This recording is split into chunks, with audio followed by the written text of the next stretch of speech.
And if you're sitting there not adding on, not stimulating the private sector, but you're stimulating the government sector, we won't come out of that for a very, very long time.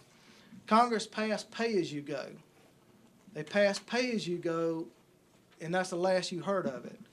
It was a great political signing legislation, but at the end of the day, then they keep adding on from there more and more cost and not reducing spending to offset that. I think pay-as-you-go was a great idea, but you have to be willing to live up to what you just passed, and that they're not doing. I think it's time in Washington, D.C. also. They need to put handcuffs on themselves. We're in the state of Georgia. We sit here and wrestle with a balanced budget. Our Constitution says that. That's what protects all of you from us, is that we have to balance our budget every year. And in Washington, D.C., they really need to pass a constitutional amendment for us to vote on that balances the budget of this nation. And it would have to be structured out over a long period of time because of the extreme high debt in this country and the increasing levels of debt we're putting on top of that. But at some point in time, ladies and gentlemen, we're going to have to make those tough decisions, or it will be too late. I think on the, if they do their bills and their budgets and all like we do in the state, we can run a budget deficit on the federal level in time of war.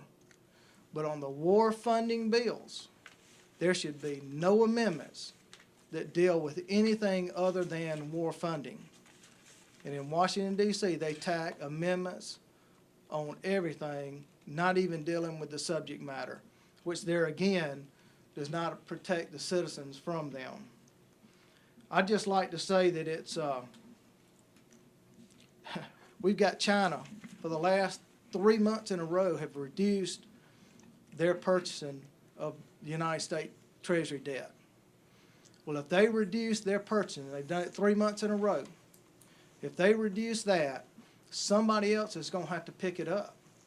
And the only way you're going to be able to entice other countries to buy that debt is for your interest rates to go up. That is devastating to the United States economy. Not only will we be devastated by these higher interest rates, where our economy is flat to down, we'll also be probably losing our AAA bond rating for this country, which there again will increase interest rates even more.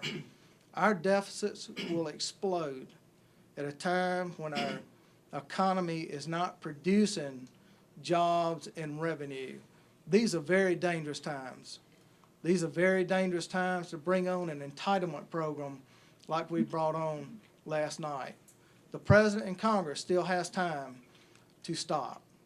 And I think if they really want to be true leaders of this country, that's what they'd do. Thank you very much.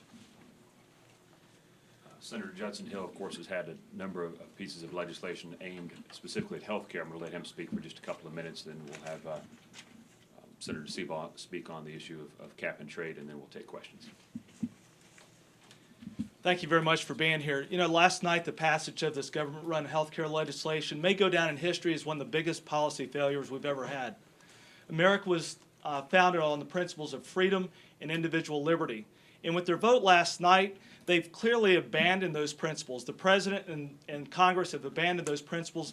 The passage of government-run socialized medicine has done nothing to solve, has offered nothing to solve the promises that they proposed to claim this legislation fixes. And it does nothing to improve health care for any American. The estimated cost that we've heard a few minutes ago is about $500 million just for the people of the state of Georgia. That's a price tag that we can't afford to pay. You know, Georgians need jobs. This legislation that was passed last night's a job killer. And businesses across the state of Georgia will be now forced into buying health insurance rather than hire new employees. And that's just wrong for the people of this state. We know that Georgians care a lot about their health care. We know that Georgians want the right to choose their own health care solutions. And with the passage of Senate Bill 317 last week out of the Georgia Senate, what we did is we stood up to protect those rights. We've said no government can stand between you and your doctor. We've prevented the government from being able to mandate any participation in private or government health insurance. And with the Senate Bill 317's passage, what we've done is we've guaranteed the individual's rights to purchase private health insurance. We've guaranteed your right to join in any government health care plan that you want. And we've said if you want to exercise that right to choose to not participate, then you can do so and you won't be fined. These are basic fundamental freedoms that are important to the people of this state and important to all Americans. And what's happened in Washington, D.C. is they've clearly abandoned those principles. You know, they've awoken last night a sleeping giant in this nation, and that's the American people. And that's the people of the state of Georgia. We haven't given up the fight. In fact, we're calling on today the members of the Georgia House of Representatives to pass Senate Bill 317.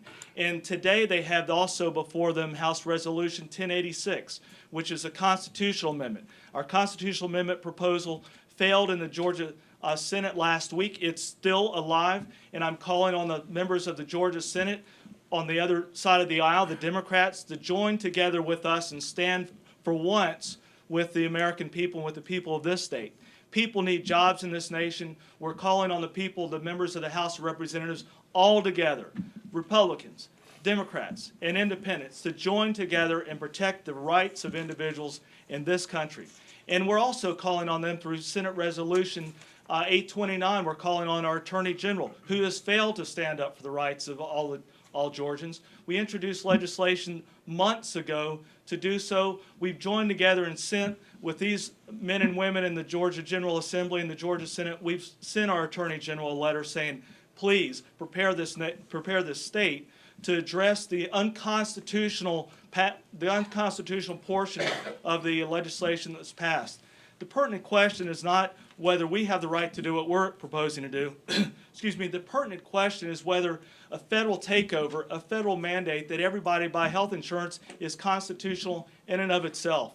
We've also introduced legislation here in the Georgia Senate that says if any health care plan were to be changed and were to be modified in Washington, D.C., that first the department or agency, the Department of Community Health that has to implement that, must tell the legislature here, us, the people that you've elected, whether we should be doing that, what the cost is, what the financial cost is to our taxpayers. We believe that's important, wise, fiscally responsible legislation, because unless we know that cost, we should not be forced to implement those procedures.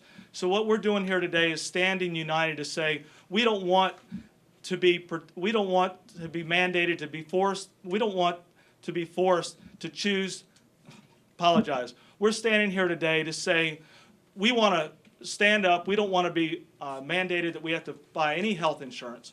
We want to have legislation that prevents that mandate, prevents the participation in any private or public health insurance program.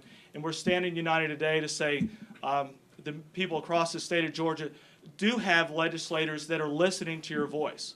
You do have people that are responsive, and you've elected those leaders here in the state of Georgia. They're trying to do what's best for you, and we want to unite behind those men and women that you've elected to do what's right for the people, and that's protect their health care freedoms, to protect their rights, and to focus on job creation and eliminate this implementation, this legislation that passed in Washington, that all it is a job killer. With that, thank you.